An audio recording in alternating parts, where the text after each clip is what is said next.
J'ai été tagué il y a quelque temps sur un post qui disait, je paraphrase, Kaba Libi, ton adversaire n'est pas le MRC, mais plutôt Paul Biya. Identifie bien ta cible. Oui, ce message m'a interpellé à plusieurs niveaux. Et j'aimerais partager l'un des aspects avec vous.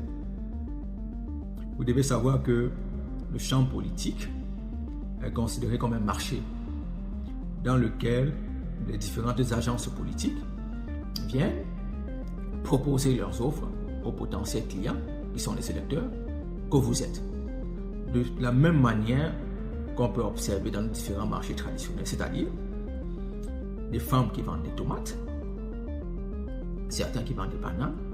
Bien, prenons le cas de celles qui vendent uniquement des tomates. Il y a celles qui vendent des tomates qui vont vous dire, ma tomate, quand vous la consommez, elle vous apporte la joie au cœur. Une autre va vous dire, ma tomate a été cultivée de manière bio. Une autre va vous dire, ma tomate, quand vous la consommez, elle vous augmente la durée de vie sur terre. Il s'agit exactement de la même manière dans le champ politique. Chaque formation politique a une offre spécifique qu'elle vend, qu'elle publicise, qu'elle l'emballe, qu'elle embellit afin de séduire le maximum d'électeurs possible. Dans le cas d'espèce, on a au Cameroun par exemple RDPC, parti au pouvoir, qui propose l'État unitaire décentralisé. On a le Parti camerounais pour la réconciliation nationale qui propose le fédéralisme communautaire. On a des partis comme le SDF qui propose, il me semble, le fédéralisme à 2 États. Et beaucoup d'autres formations politiques, le MRC, le PLUS, ainsi de suite. Chacun de ces formations politiques-là se bat pour que cette offre-là puisse séduire le maximum de clients possible. Ça veut simplement dire que toutes ces formations politiques sont en compétition.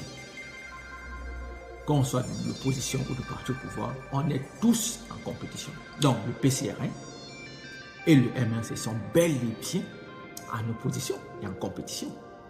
Oui, c'est de ça qu'il s'agit. Ils sont tous à la conquête de l'électorat. Et pour ce faire, ils doivent se battre. Ils doivent s'affronter pour séduire le maximum. Alors, ça peut arriver que les différents marchands, les différents commerçants décident de se mettre ensemble pour créer une grande boutique. Là, on rentre bien dans le système de coalition.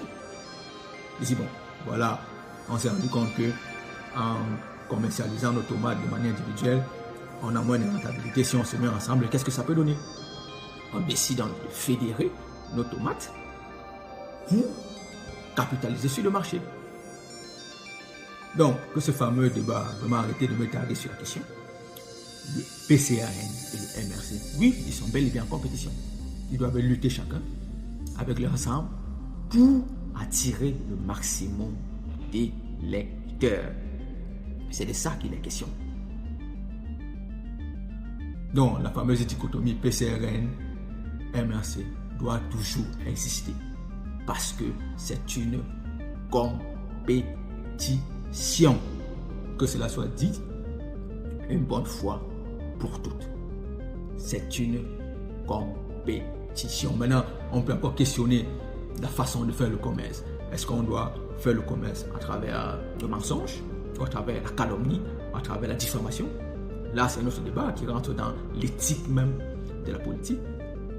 Donc, peut-être on fera une autre vidéo pour expliquer quelles sont les vertus que la politique promeut. Donc, je pense humblement que ce débat s'arrête. Les militants du PCRN, les militants du MRC, faites la promotion de vos différentes offres sainement. Merci.